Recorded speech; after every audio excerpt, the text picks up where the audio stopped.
Hello, and welcome to FiceFilm. Today we will explain the movie called Transformers: The Last Knight. Warning, this video contains spoilers. Enjoy.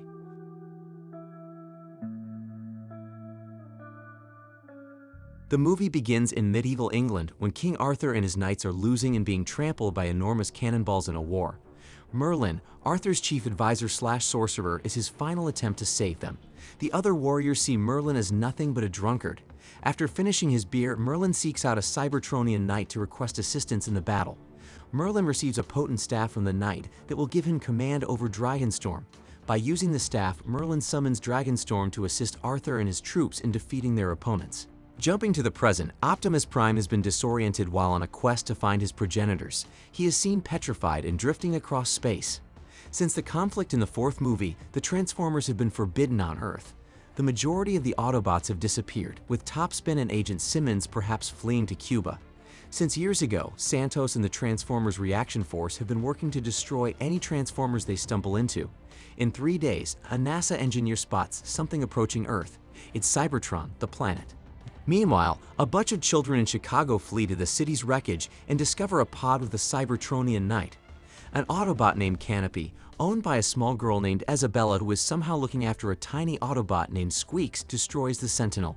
Canopy is then brought down by a TRF drone. Isabella begs Canopy to hold on, but he passes away. Suddenly, Bumblebee shows up to destroy the drone. Cade Yeager, who had been hiding since supporting the Autobots, is pursuing him. Soon after, Santos and his troops arrive to attempt to capture Cade. To counter the TRF people, Bumblebee disintegrates into many segments. Then, with a revolver pointed at Santos, Cade has him pinned to the floor. However, William Lennox, a former TRF employee, stops Cade. Lennox urged Cade not to harm Santos.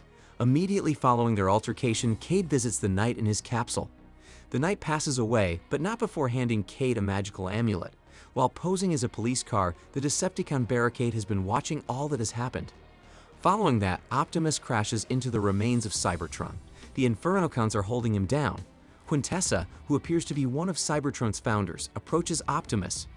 Optimus pursues her, but she is able to deter him further, claiming that the other person ditched their fellow Transformers. Optimus is now under Quintessa's control, and she informs him how Earth is only a cover for Cybertron's greatest foe, Unicron. She subverts Optimus and convinces him that the destruction of Earth is necessary for Cybertron to survive.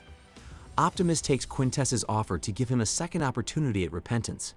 Meanwhile, on Earth, Lennox informs his commander, General Morshower, of the approaching clash with Cybertron. They find out that Megatron, who has just been revived, is looking for Cade's amulet. Unwillingly, the TRF negotiates an agreement with Megatron to free the other. Decepticons from jail, Megatron has asked for Mohawk, Nitro Zeus, and Onslaught. Deadbolt and Berserker are also requested, but the TRF believes their release would be dangerous. Somewhere in England, Viviane Wembly, an Oxford professor, is enjoying a pastime game with her co-workers. Even after winning, she is regularly told by her co-workers, mother, and mother's acquaintances that she is unmarried. When giving a tour of an Arthurian exhibition, Viviane frankly tells her pupils that the legend and mythology that accompany these tales are all rubbish. Back at the main characters, Cade visits a dump where Jimmy, a close friend, is assisting him in concealing the Autobots Hound, Crosshairs, Grimlock, Drift, Daytrader, and Wheelie. Jimmy laments the difficulty of controlling Grimlock. Meanwhile, Isabella and Squeaks followed Cade. She claims that despite Cade turning her off, she is unable to go anywhere else because the Decepticons massacred her household and left her with only Canopy and Squeaks, and suddenly Canopy is gone. Cade permits her to stay with them. Then, while Tessa is at school, he attempts to call her, but he is afraid to do so for fear of being discovered by TRF. Tessa assures him that she is happy and that she cares for him, but she also advises him to find a partner. To locate the amulet and eliminate the Autobots, Megatron and his henchmen show up at the dump. The Autobots emerge from seclusion and engage the Decepticons in combat. Both Onslaught and Mohawk are rapidly depleted. Cade is discovered running away by Cogman, a little anthropomorphic transformer.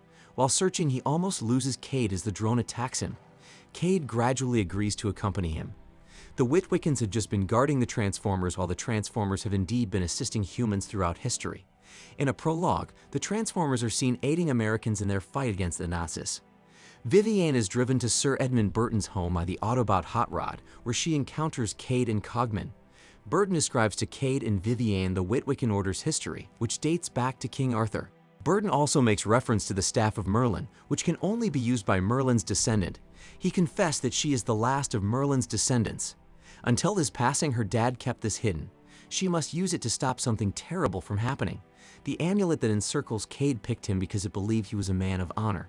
When TRF operatives arrive, they eject everyone from Burton's residence. Hot Rod keeps them at bay for a brief period by enclosing them in a time-contained cocoon. Simmons, who wishes to join the Order as an honorary member in order to assist Cade, Viviane, Cogman, Burton, and Bumblebee in finding the staff, helps them locate the really old submarine HMS Alliance. They are sent to the ocean's depths, where they discover a device and the staff in a room filled with knights. As soon as he wakes, the Knight Skeletron pursues everyone. When the TRF troops arrive, other knights stand up and begin to combat. When Viviane grabs the staff, the device rises to the surface. When Quintessa activates the device to extract Earth's core power and transmit it to Cybertron, which could destroy all human existence, Optimus arrives to remove the staff and hand it to her. Then, while remaining under Quintessa's control, Optimus battles Bumblebee. Bumblebee's voice reappears just in time to break Optimus out of his composure and warn him of his true identity before he can deliver a death blow. Despite the fact that Optimus has turned around, the other knights still want to harm him for his purported treason. With the amulet, Cade enters the fray and gains the ability to use Excalibur. The knights surrender to Cade. Megatron and Quintessa begin their siege on Earth in the ultimate showdown at Stonehenge. The destruction of Earth by Cybertron starts in numerous locations. The TRF make the decision to team up with the Autobots. Jimmy, Isabella, and the remaining Autobots join the battle as well. Burton is killed by Megatron during the commotion, and Cogman perishes at his side. Quintessa brings out the Infernocons and a huge gun to blast at the protagonist as they attempt to halt the machines. Lennox attempts to get everyone to draw off since it's just too dangerous. Squeaks is dispatched by Isabella to disarm the weapon to allow everyone to engage in combat. Optimus is pursued by the Infernocons, but he quickly beheads them all. While Viviane tries to get her hands on the staff back in Cybertron, the Autobots battle Megatron. After chopping off Megatron's forearm, Optimus pushes Megatron outside, sending him tumbling onto Earth. Viviane was on the verge of meeting her death until Hot Rod stopped time and assisted her in coming close to the staff. As Quintessa attempts to stop Optimus from confronting her, Bumblebee appears from behind and obliterates her. Then Viviane uses the staff to halt the machine, protecting Earth. Earth is once more saved. Isabella is taken in by Cade so that she can start a family once more while Cade and Viviane arrange to go on a date. Realizing that Earth has been and will always be his home, Optimus summons the Autobots. The movie closes with a group of scientists convening. Quintessa, who is still alive, contacts one of them while hiding her identity as a human and claims to have a plan to take down Unicron. Then something like a large mechanical horn emerges from the surface.